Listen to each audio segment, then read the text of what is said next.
Hey, ShineOn, Jim here. Welcome to another edition of our Shot of Espresso. Today, we are going to focus on mining for gold in the endless quarry of Facebook interests.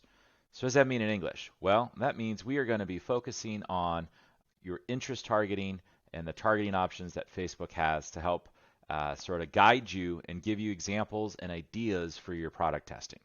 So, without further ado, let's dive in. So the shot, and I'm not going to go through it word for word or anything, but the shot of espresso does focus on daughter niche and gives examples in the wife niche. So in the video, I thought I would focus on a third niche to give you some more examples than just these two, or just giving you just two to go off of. So I know that a lot of you all are in completely different niches from one another, so I'm going to try and give you as many examples as possible so that, hopefully I'm hitting one of your niches.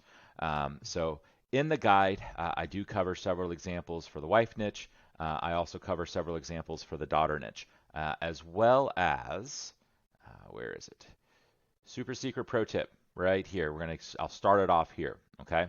Um, if you are in a broad niche, so daughter, wife, soulmate, granddaughter, there's an awful lot of people that have that in their life. There's a lot of people who have wives, right?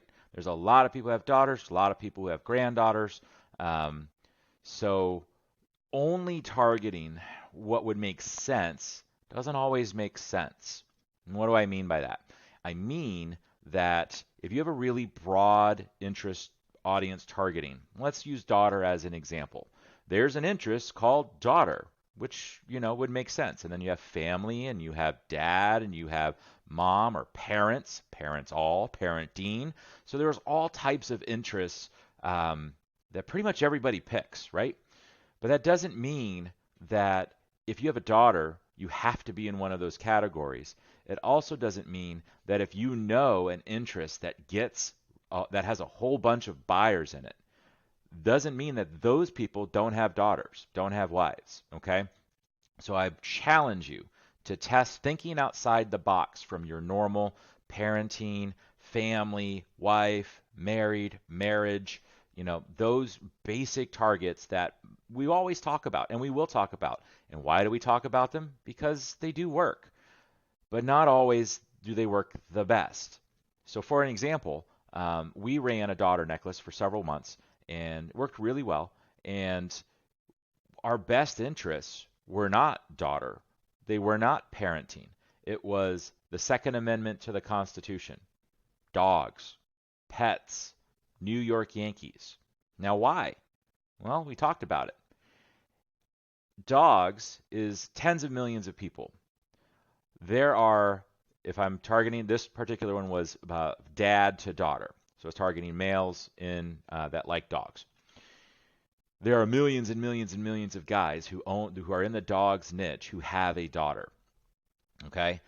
Those people don't always see our jewelry items. Our competition, all of you guys, which technically, we're all one big family. We want everyone to be a success. But as an ad auction level, we are competitors. So if everyone uses the same interest over and over and over again, that means the users that are in that niche or labeled that target by Facebook, they're going to see necklace, bracelet, necklace, gift item, necklace. It's going to be a news feed of all the same stuff. Whereas if you go outside the box and let's say dogs or pets, those people are used to getting things for their dogs or pets and other things of that nature, but rarely, or less frequently, I should say, are they going to see a necklace. So it's a big blue ocean in Facebook. And if we're talking Facebook targeting, don't just go with the most obvious target all the time. Now, I'm not saying it's going to work 100% for you. I'm not going to say you're going to make $1 million if all you have to do is take the same, thrown together necklace with no design, no nothing, not split tested or anything like that, and throw it against, pets, and it's going to, automatically become a winner. I'm not saying that one way or another. What I am encouraging you guys to do is to test that. So that is at the end of the guide. So I skipped right to the end, best part. So you're welcome. Anyway, so let's dive into the physical um, Ads Manager here so I can show you and walk you through what your options are. And we'll just go kind of straight down here. We'll focus on custom audiences, which is also lookalikes, things of that nature. So if you've been running traffic for a while, you will be creating audiences. The more traffic you send to your website, the more interaction you have on your ads, the larger your audiences will be. Since iOS 14.5 update came through, those audiences are not as large because not every user that goes from a Facebook ad to your website is being tracked because they're being opted out. So what audiences should you be focusing on now for retargeting or more prospecting if you're going to do lookalike audiences? And what I would recommend is focus more heavily on the audiences that are on Facebook. So for example, those are things that interact with your Facebook page, interact with your posts or ads, CTA clickers, so the ones that actually click the Shop Now buttons, things like that. If you're running video ads, then you are open up to even more audiences. So those are people that do through plays or 3-second plays or 10-second plays, and then they can even do 25, 50, 75, and 95% views. So there's a lot of different audiences you can test. And really the crux of what marketing was on Facebook up until the iOS updates was you use interest targeting to drive enough sales to seed your lookalike audience, your custom audiences, make lookalikes off of those, and then really make your profit off of lookalike audiences. And the truth of the matter is, in most cases, they are not as profitable as they used to be. So what does that mean? That means we're circa 2014-15, and we're really focusing more heavily on interest targeting. So the most broad targeting that you can do when we're talking interest targeting is just demographics. So demographics is age and gender. So if you're targeting people that have a daughter, more than likely they're not 18 years old. Does that occur? Yes. But you also want to have, what messaging are you having to that daughter or to your wife or to your soulmate?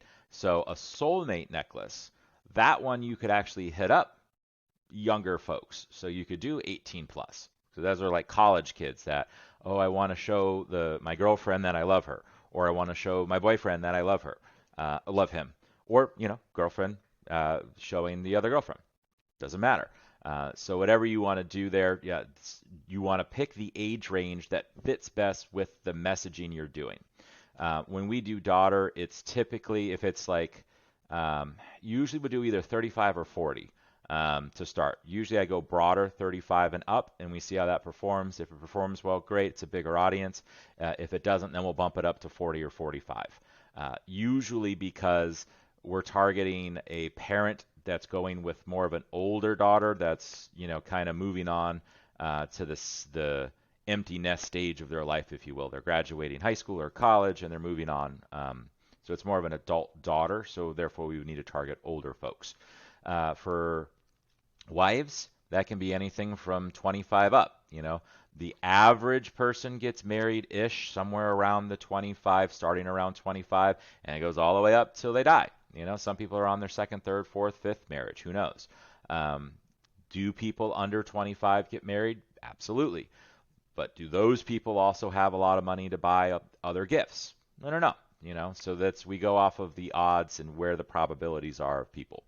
And then obviously genders, whether it's all male or female, that's up to what your necklace says. So if you are targeting a soulmate, and then your boyfriend or girlfriend, let's say you're targeting your girlfriend and you're a boy, so then you would be targeting men, and you could leave at 1865, okay? Because anybody really can have a boyfriend 1865, a boyfriend, girlfriend, all right? So detailed targeting expansion, this is checked by default now.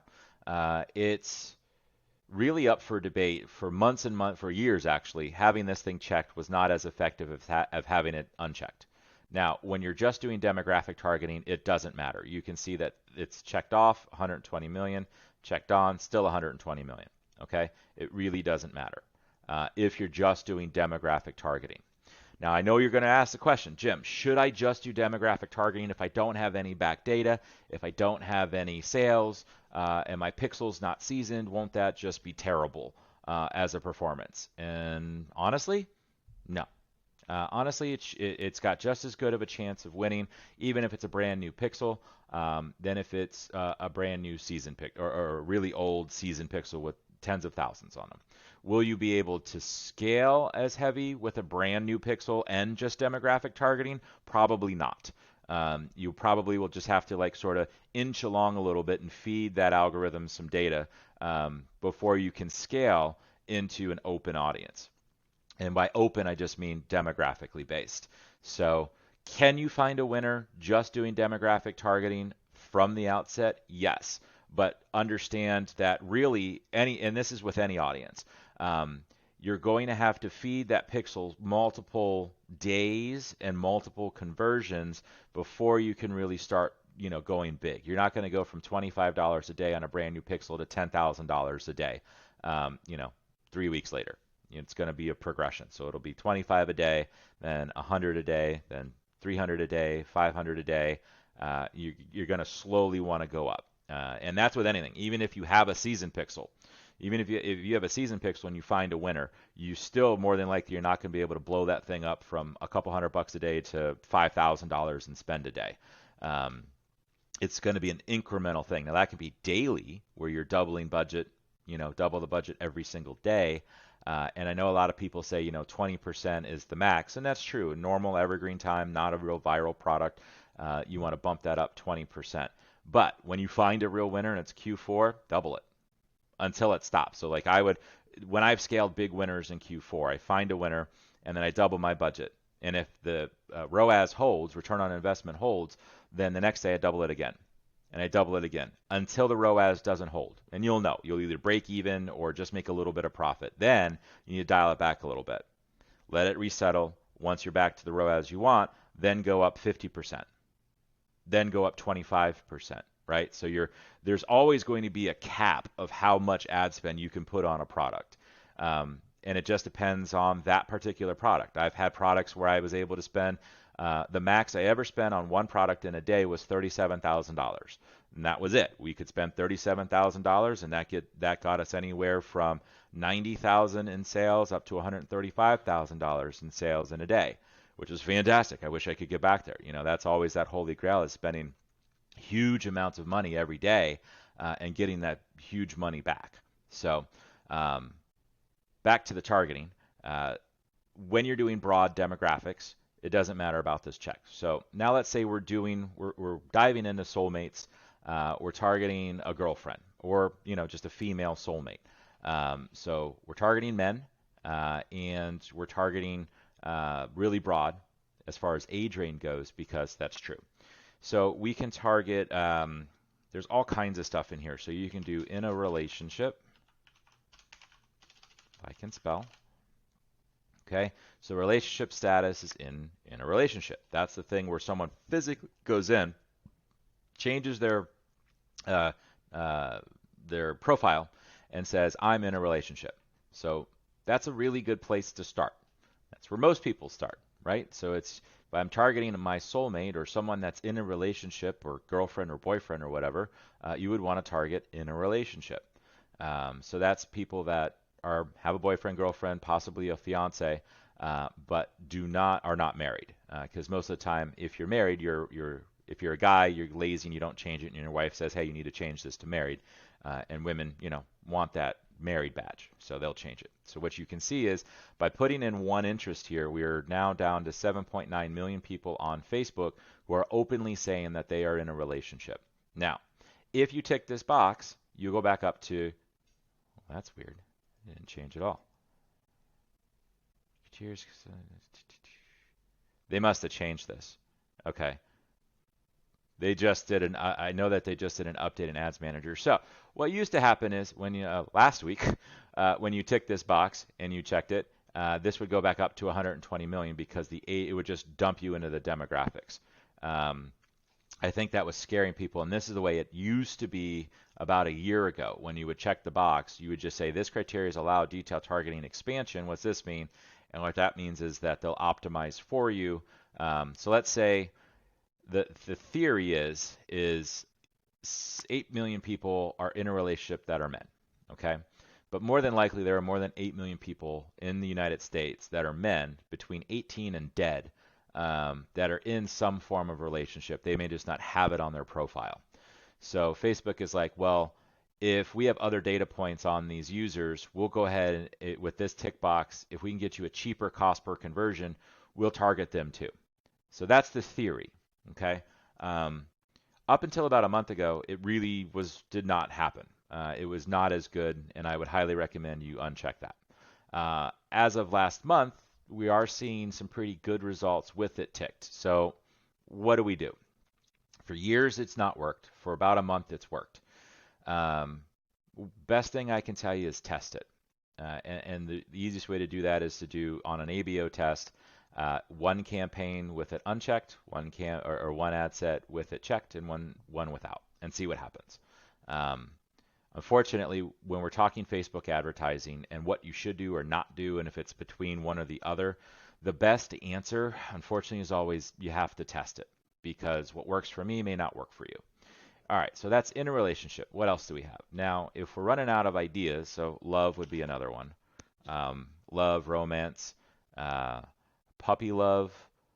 I'm pretty sure that's also a love interest. I have not run on this. So these are all really big, right? So if we go love, we're going to end up with 48 million people. Now, does that mean that these people are guaranteed to be in a relationship? No. But what it does mean is that there's 48 million men who are lumped in the audience of love. Okay? Now, we can go girlfriend or girlfriends. Okay, I'm going to go with girlfriend, and then that's more of it's an interest, and now you can see it's very tight on 900,000. So the question now becomes, well, are big broad audiences better or are small audiences better? And the honest answer is you have to test it. In our tests, and I will give you some advice here, is in our testing, we have seen that the bigger, broader audiences currently seem to be working better than the narrow audiences, things like 1 million and less. So like in this case, it would be girlfriend. There's 910,000 men between 18 and 65 that say they have a girlfriend or in the girlfriend interest. Okay, so that would be something that I consider as a small audience. Can it work? Absolutely. Is it worth a test? Absolutely. How do you distribute your budget correctly? That's up to you. I don't know what the best way for you to do it because I don't know your overall budget. I can tell you that we are currently testing all kinds of methodologies to try to figure out what's currently working prior to Q4, right? Like we've got 10 days left before officially Q4 starts. So I'm trying to crack it. Our whole media buying team is trying to crack it so that we can waste as little money as possible, just like you guys, and then find something that's working right and then scale it to the moon. That's what everybody wants, right? And Q4 is coming, so it's a good time to get this testing stuff out of the way. Our current testing methodology is we take one audience and we test a whole bunch of phrases at that one audience at one time, okay? And then what I'm going to do now is I just ran it over the weekend, and it's in the daughter niche. So daughter niche works better, in my opinion, off of our data that I've seen. Thursday through Tuesday. Wednesday is a garbage dumpster fire of a day in daughter. I don't know why, but in the daughter niche, Wednesdays are horrifically bad. So evidently dads don't care about their daughters on Wednesdays. I don't know how that works.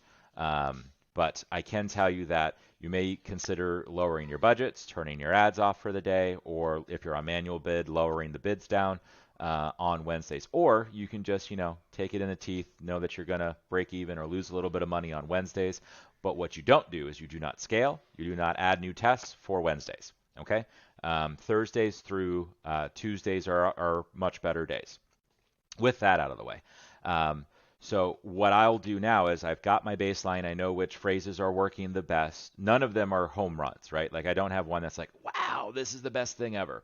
I've got some that have potential, and that's typically what you should expect. You should expect to have potential in it. So from here, we're going to go into my audience testing phase. So now instead of running at $50 or $25 to test the phrase on the one audience, now I'm going to reduce the budget. I'm going $5 per ad set in an ABO setup. That's ad set budget optimized. So one campaign, a whole bunch of ad sets are coming up at $5.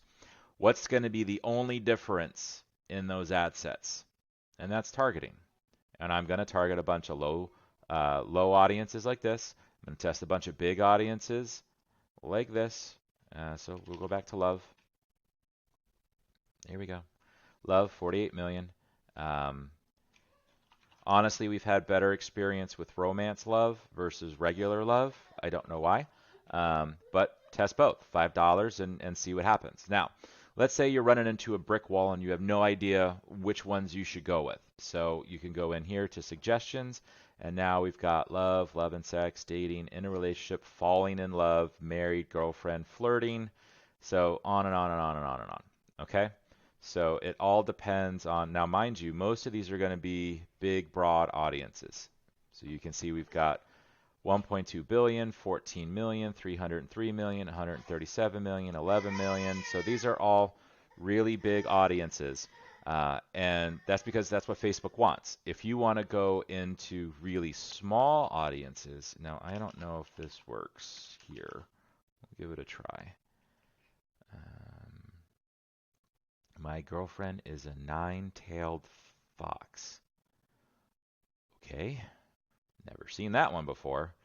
But okay, so fewer than 1,000 people. So that's not going to work.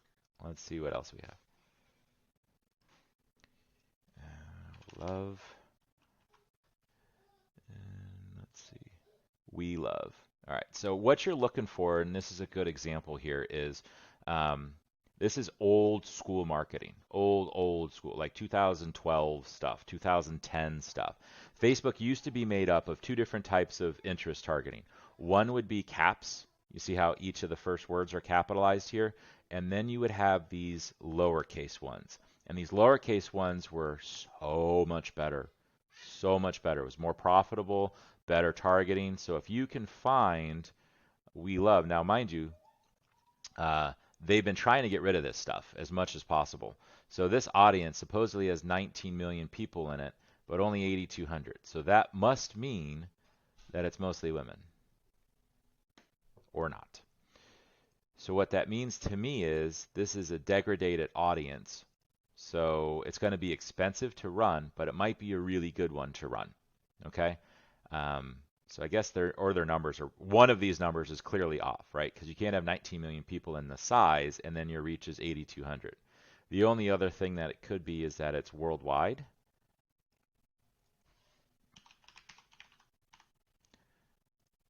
Let's see if that helps. Now that gets us up to 7.3. Okay, now let's go all. There's 10 million. So that's about half the audience. So Facebook's estimation is not always correct. But when you see audience sizes, that is actually a lot of times when you'll see like we love and it's got 19 million people in it, and then you target it and it's smaller. Normally it's not this small. But if it's smaller, that usually means that it's an audience that's pulling from worldwide. So all the countries, not just the US. Okay, so that is most of what I wanted to talk about on the video, except I'm going to show one more thing. One more thing that you guys might be interested in trying out. So we have in a relationship 7.9 million people, and now I want to get really specific on it. So I want to narrow the audience. And now I want to go with love, 3.9 million, and I might want to go with romance love, 340,000. So now what this is doing is I'm saying that I want to target men between the ages of 18 to 65 that are in a relationship based off of their demographic profile status, also are in the interest love, and are also in the interest romance love. So these guys are cuckoo in love, okay, based off of this targeting. Will this work every time? No. That's always going to be your answer. This will not work every single time. Is it worth your testing dollars? Absolutely. Okay. That is circa 2015, 2016. That is the honey sweet spot for me. Anywhere between 300,000 and 800,000 people made me the highest ROIs I ever had. Try this. Don't spend a lot of money on it. 5, $10. What are we interested in? So when I'm doing audience testing, what am I looking for? What kind of data am I going off of? Obviously, sales would be fantastic, right? Like that's what we all want. We all want sales. But that's not really that. It's not the primary data that I'm looking at making a judgment call. So right now, I'm in the process of producing a winner. Some winners are just uncovered, they're found. It's fantastic when that happens. Most winners are made, okay? Most winners, you start with an idea, you run the idea, and you get some positive results, meaning break even, close to break even, something like that. And then you have to look at, okay, I break even on this particular click-through rate. How do I get more people there? So then you go into, there's a couple of different ways to do this. One is tweak your phrase, tweak your background, and tweak your audience. So that's where I'm at first. I've found phrases that have potential. Now I'm going to take those phrases and I'm going to put them against 15 to 20 different audiences. They're going to be the same stuff you have access to. I don't have any access to anything else that you don't have. So I'm not going, it's daughter, so I'm not going to obviously target this layering. But there's other layers that we can go with for daughter. So daughter can be something along the lines of, we'll go parents all. We'll go parenting, 1.7 million, and then we'll go with family. That didn't do much. Okay, what else do we got? Narrow further. And now we'll go with marriage. There we go. Okay, so now I am targeting men between the ages of 18 and 65 that are parents by demographics. Okay, so this demographics polling is from a third-party source. This is not primary data that Facebook collects. Okay. They're in the interest target, that is Facebook, that is parenting. They're also in family, and they're also in marriage, okay? So that means pretty much they're parents. Are they parents of sons or daughters? We don't know, okay? But I know I only got 390,000 people in there, so that's something to look at. Now, if I want to get specific, let's see what happens if we go parents all. Actually, we'll get rid of that. We'll go parenting.